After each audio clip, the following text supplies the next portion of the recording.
السلام علیکم پیارے بچوں، ہماری آج کی کہانی کا نام ہے قربانی کا اصل مطلب۔ تو عید الاضحیٰ قریب آ رہی تھی، شہر کے گلی کوچے قربانی کے جانوروں سے بھر گئے تھے۔ ہر طرف بچے اپنے جانوروں کو نہلا رہے تھے، کھلا پلا رہے تھے اور خوب سجا رہے تھے۔ ہر کوئی چاہتا تھا کہ اس کا جانور سب سے اچھا لگے۔ عثمان ایک 10 سالہ ذہین اور احساس لڑکا تھا۔ اس کے والد ایک معمولی تنخواہ پر ملازمت کرتے تھے، اس لیے اس سال وہ صرف ایک بکری لے سکے تھے۔ عثمان کو بکری بہت پسند آئی، لیکن جب اس نے دیکھا کہ اس کے دوست احمد نے 2 بڑی بڑی گائیں لائی ہیں تو وہ کچھ اداس ہو گیا۔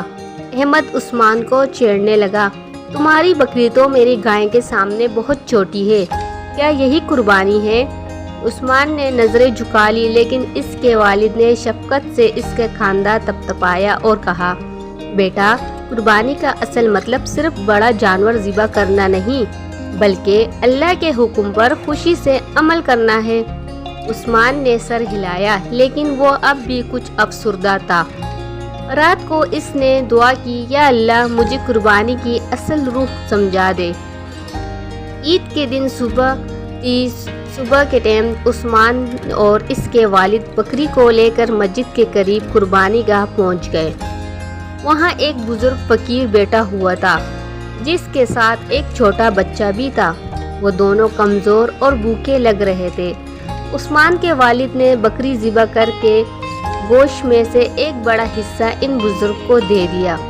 بزرگ کی آنکھوں میں خوشی کے آنسو آ گئے۔ انہوں نے دعا دی اور کہا، بیٹا، اللہ تمہاری قربانی قبول کرے۔ کئی دنوں کے بعد آج میرے پوتے کو گوشت کھانے کو ملے گا۔ عثمان کا دل خوشی سے بھر گیا۔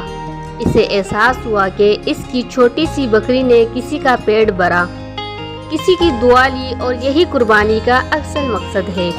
احسار، محبت اور اللہ کے لیے سب کچھ قربان کر دینا۔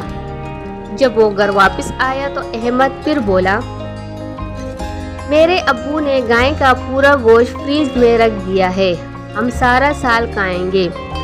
عثمان مسکرایا اور بولا، میرے ابو نے گوشت کسی کو خوش کرنے کے لیے دے دیا اور میں نے قربانی کا مطلب سیکھ لیا۔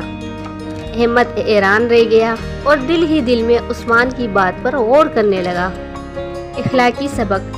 تو پیارے بچوں، اس سے ہمیں سبق حاصل ہوا، قربانی صرف جانور ذبح کرنے کا نام نہیں، بلکہ اپنے نفس، غرور اور مال کو اللہ کی رضا کے لیے قربان کرنا اصلی عبادت ہے۔